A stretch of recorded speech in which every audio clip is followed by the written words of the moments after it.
Rise and shine, Hoosiers. Welcome back to the Bloomington Breakfast Club. I'm Juliana Mary. And I'm Michael Skiles. This morning we will be bringing you the latest on all things Bloomington with the unnecessary updates and BTown Buzz for the week. And later we will be working out in the studio with fitness influencer Chase Gaines. Grab your cup of coffee, Hoosiers. It's going to be a great morning.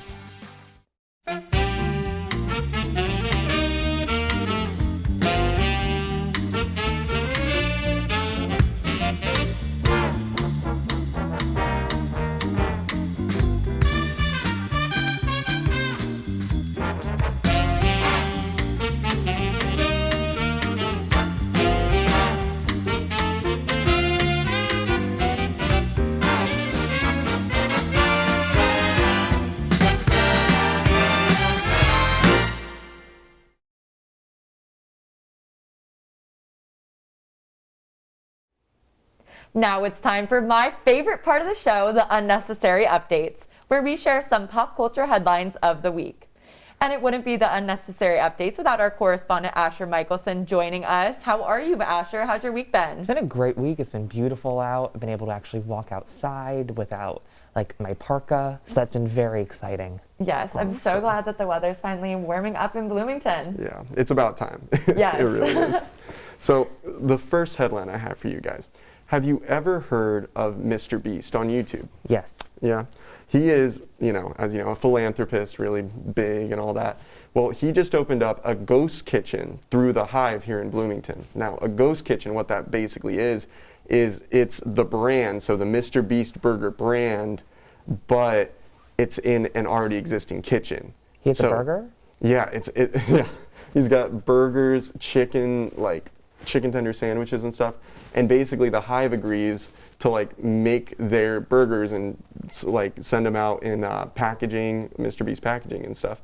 And so apparently they're doing really well. They're doubling their sales and all that, of what they thought they would do. Interesting. I think I need to go try it. Mm-hmm. But is this something where because Mr. Beast tends to do random surprises? Are people getting prizes by shopping at these restaurants? See, I'm not sure if he's doing them at all of them. I know he did for the first one he opened. He was handing people $1,000 in the window if their burger wasn't ready. He just threw it in their car. They'd be he'd say, "Oh, there's 5 of you in there. Here's $5,000." Oh my gosh! But I don't know if he's going to do it on the individual scale for Bloomington's restaurant, because there's maybe 200 of these restaurants now all across the U.S. So now you're in a bit of a lottery if you're gonna go to a Mr. Beast burger, and Mr. Beast just happens to be there. So. Understood. Interesting. Well, definitely a new Bloomington foodie spot to try out. Mm-hmm. Mm-hmm. Instagram has announced that they will be releasing new features for small businesses, including gift cards, food orders, and fundraisers.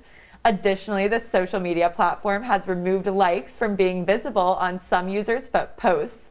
The CEO, Adam Mosseri, has said, "We will make decisions that hurt the business if they help people's well-being and health." So it's really this mental health movement that they're trying to take away those likes and make it more of a commercial platform. So what do you guys think of this? Are your likes gone? My app for some reason doesn't update as quickly sometimes. Sometimes I'll see that there's a new Instagram update, but my own app hasn't actually changed. And I saw this in the news because there's actually an influencer union now that's been created, and they're quite upset about this because when you see the amount of likes, it kind of helps with their own status. So there's kind of a battle going on between the actual influencers and Instagram itself right now. Mm-hmm. Yeah. I think it's very important, especially after COVID and everything, small businesses need all the help they can get and all that. But as far as likes go, that is the pillar of social media, that's how you kind of figure out what's popular, what's not. And as Asher said with the influencers, that's their whole livelihood, is how many clicks, how many likes they get, how much audience approval. So yeah, that's definitely an interesting development there. Yes, I definitely think it's an interesting business decision on Instagram's part to kind of shift towards more of a commercial platform where they are trying to help businesses. And I think that bringing in things like food orders to a social media platform gets a little bit distracts from the purpose of it. But I think that they are trying to be genuine in their helping people's mental health, and I think Instagram definitely has impacted that. So I'll be interested to see if these changes actually do help. I will say though, they recently did implement the Instagram shop. So I know that they are saying that like they are trying to like put your best interest in mind, but I also think they are still trying to make a sale in the end Yeah. off their Yeah. platform. They It's definitely always do. becoming a more commercial platform than it used to be. Right. So switching it up here, what do you guys think about when places, venues, sporting arenas, whatever, they put up those cardboard cutouts? You know, what, fans or not fans of that? It's okay. I mean, I'm glad that they're trying. I don't really know what you're talking about now. I don't do sports, so. Oh, okay. Well, it's pretty much like you can pay for a seat where you get a cardboard Oh, cutout okay, of like the in the seat. stadium. In a stadium, Got yeah. you. Okay, I think I've Well, seen these. they're kind of innovating it. They're getting creative with it now. At least a restaurant in New York is, who they decided to rent out a bunch of the wax figures from Madame Tussauds and start putting them at empty tables that can't be seated so that the restaurant feels more filled out. I don't like that. So as No, you're sitting I don't there, like it. I Jimmy don't like Fallon it. sitting like at the table next to you and all that. Okay, well, I guess that's kind of cool, but at the same time, I don't want like them to be like staring at me like when I'm like trying to just enjoy dinner. Like I feel like I don't need the restaurant to be more crowded to have a good time at a steakhouse. I already have like an uncanny fear of mannequins for some reason. It's an irrational fear. So Very lifelike too. I would never want to even go to like the Madame Tussauds thing just because I would personally be freaked out by it. And Yes. I would not want to just see like Beyonce with like a fork and just like frozen. Frozen in time. I would Me not neither. enjoy that. In other foodie news, the war on milk continues. Oatly oat milk will now be offered at Starbucks locations nationwide as another traditional milk alternative. So I've been seeing a bunch of TikToks about how everyone really like hates like normal milk now, and all these different milk alternatives with like almond milk and everything are going on. But I just like normal milk, and that's okay. I don't understand the oat milk hype. I really tried my best it's good. to like it. I know I've tried my best, but like I get it. It's like the indie kind of like hipster milk that everyone loves. But to me, it just tastes like the residuals of oatmeal that has expired. And I'll stick to my skim or my soy, and I stand by that. Yeah. I hear that. See, I grew up lactose intolerant, so the only option for me was oat milk. I feel or like any of everyone's that stuff. lactose intolerant at this point, though. Yeah, I know. Yeah. But Yeah. I pretty much like, I grew out of it, thankfully, so now I love milk, and I will not, drink anything other than the real deal milk. But it's crazy what all, like, people are, like, using it in. Like, sometimes it's just such a substitute. Sometimes my girlfriend, if she's making mac and cheese, she'll use oat milk. Yeah. Isn't that It crazy? is And it doesn't good. taste any It's different. good. And Yeah. it's like shocking when it's used in cooking. But with Starbucks doing this, I don't know. I think, it just offers more options to Yeah. consumers. And I guess it's the wave, but I'm Yeah. going to stick to good old fashioned milk. I will myself. say that your milk choice does define many important attributes about you. So, in royal news, Meghan Markle is accusing the royal family of perpetuating falsehoods about us. In an interview with Oprah Winfrey, the Duchess of Sussex claims the royal family is taking an active role in undermining her and her husband. I also saw her husband's interview with on the Late Late Show. And they keep talking about how the crown is just a fake staple in their society, how they've essentially had to escape and restart all over again. And when I was studying over in the UK, I mean, the British press hates Meghan. I mean, they rip her to shreds all the time. So I almost feel like it's good that they're talking to somebody and getting their story out, because I feel like the British side definitely tries to cover things up. Yeah. Yeah, it's definitely a bit of a trouble in paradise sort of thing, because everybody wants to be, involved in the royal family, and, everybody dreams of it and being like, oh, that must be nice, just, being royal. But here, you kind of see it's not all roses. There's some difficulties, and some people will undermine you, and it gets a little dramatic. So that's interesting. I saw The Crown on Netflix. It Yeah. I was was about to say. terrible. Because Yeah. didn't the queen not allow her sister to marry somebody? I don't want to be a royal. Yeah, That they looks really horrible. make it seem like they've brought light to so many of these issues, I think. And it's interesting to see when they do choose to share, but they are such private people at the same time. So I think it's interesting that she was finally like opening up about this. Yeah. Thank you for tuning in to another edition of the Unnecessary Updates of the Week. Stay tuned, Hoosiers.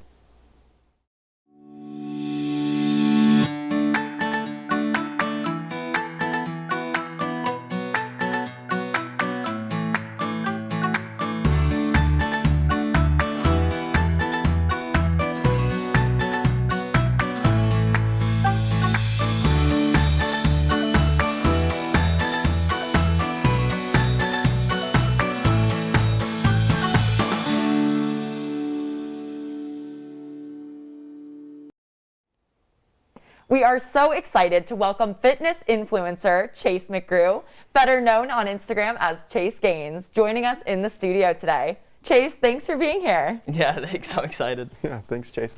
So, how did you grow all of your social media accounts from the beginning? You went through Instagram, YouTube, TikTok. How did you grow all those accounts to what they are today? Yeah, definitely. So I started out on Instagram, and initially I would just start out posting singular workouts. Like if I was doing squats, I would just post a video of me doing squats, and I would say the benefits of doing squats, why I do squats, when I do them in my workouts, et cetera, et cetera, et cetera.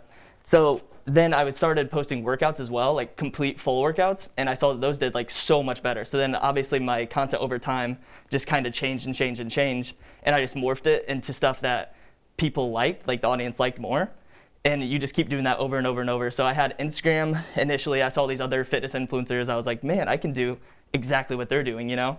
So pretty much from there, then I started a YouTube channel, which was a little like out of my comfort zone because as much of like I'm like an extroverted introvert, I guess. So like Instagram long-term content, long-form content was kind of like really weird for me. So I started YouTube and then TikTok. TikTok, I really wish I would have started sooner because, I don't know, could have blown up way more on there, but yeah, so. Yeah. So I saw that in some of your posts, you have emphasized the importance of authenticity in social media. So can you talk a little bit more about why you think that's important to use your platform to promote that message? Yeah, so, I mean, honestly, Instagram is really just our highlight reel, you know?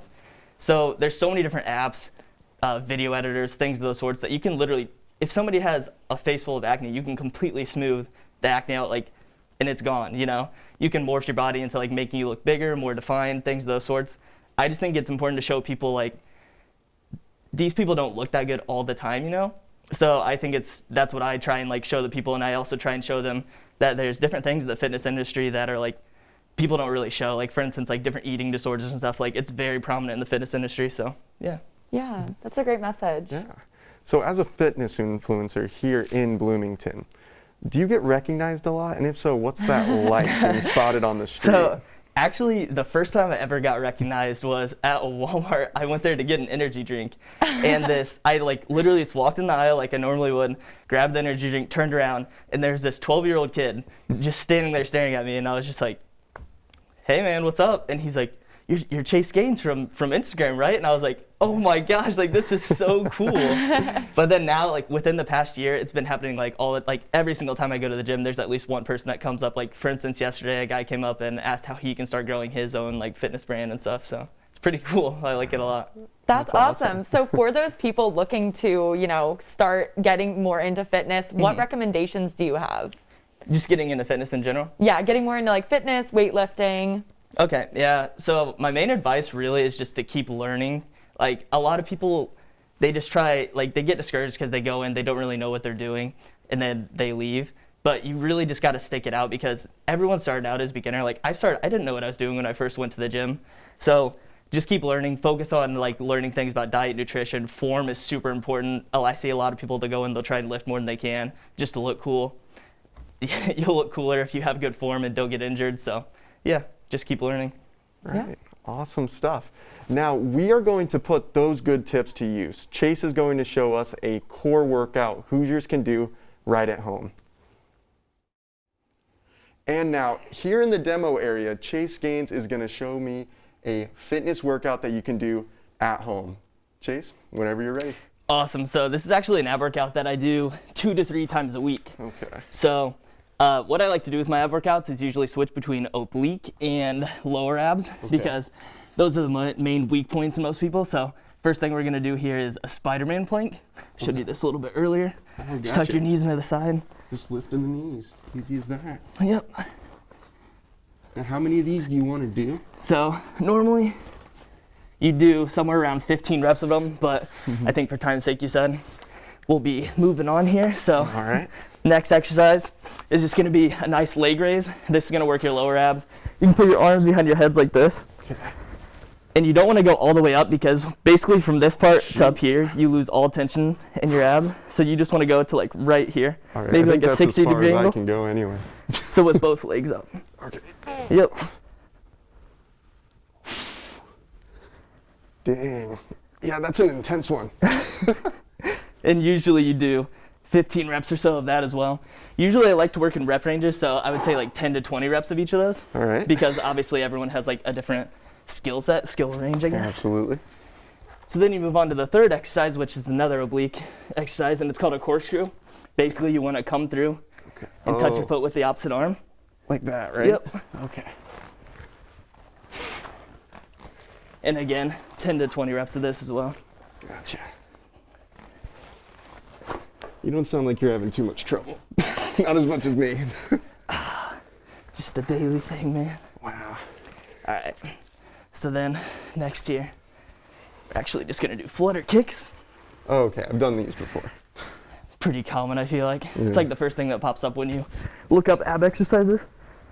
So then you'll do like 30 reps of these. 1, 1, 2, 2.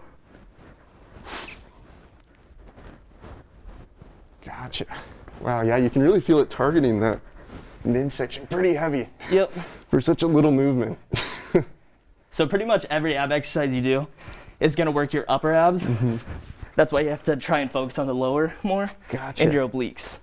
Yeah, I feel like I need to do lower a little bit more. I feel like a lot of people need to. So next year we have Russian twist. All right. Oh, okay.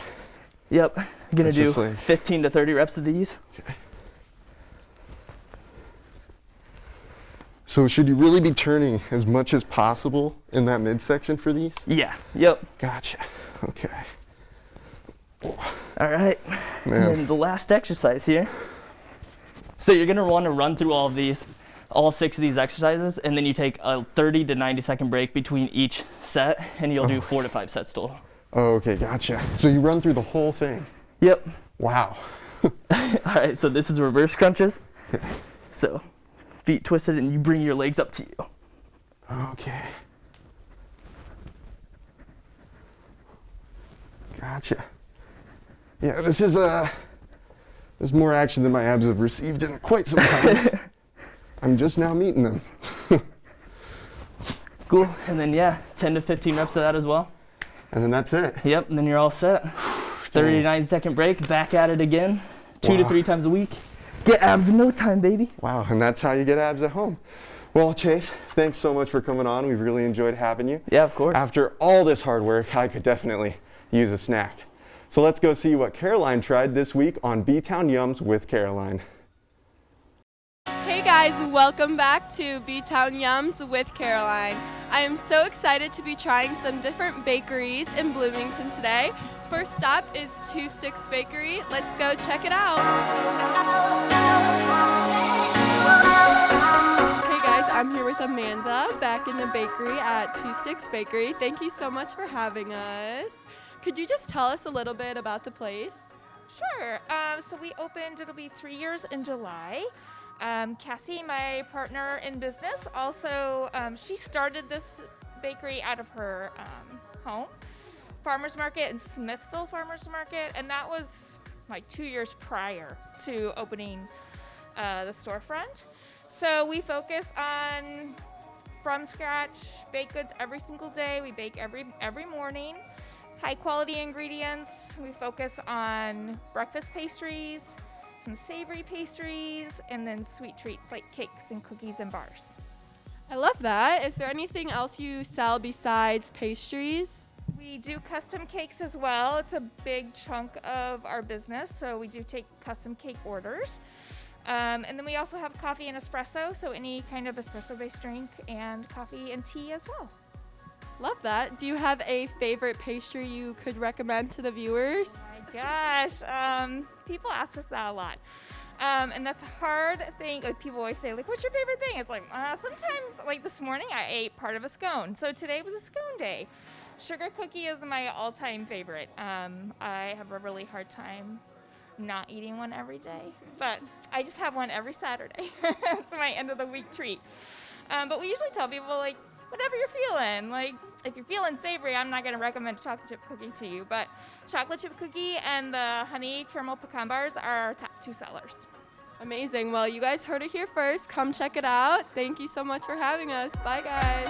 Thank you guys so much for joining us this week as we visited Two Sticks Bakery. Can't wait to see you guys next week. Bye.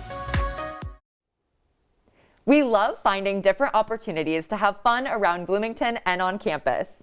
Now it's time for the BTown Buzz, where we share a list of fun events going on around town this week. On Monday at 1 p.m., IU's Department of Theater will hold acting class at the open-air venue located on 7th and Jordan Lawn. And on Saturday, the Bloomington Spinners and Weavers Guild will be hosting beginners tapestry classes at the College Mall. David Bromberg will be performing on Saturday night at Bloomington's Historical Theater, the BCT. And on Sunday, Paynestown State Recreation will be hosting a flower pot decoration workshop where visitors can use acrylic paints and tiles to decorate flower pots. Thank you so much for tuning in to the Bloomington Breakfast Club. Be sure to tune in every Monday for all the latest on all things Bloomington and pop culture news. We are always looking to feature local students, businesses, and organizations making a difference in our community. If this sounds like you, please contact our producer at amygala@iu.edu. This has been Juliana Mary and Michael Skiles for IUS TV. Have a great day, Hoosiers.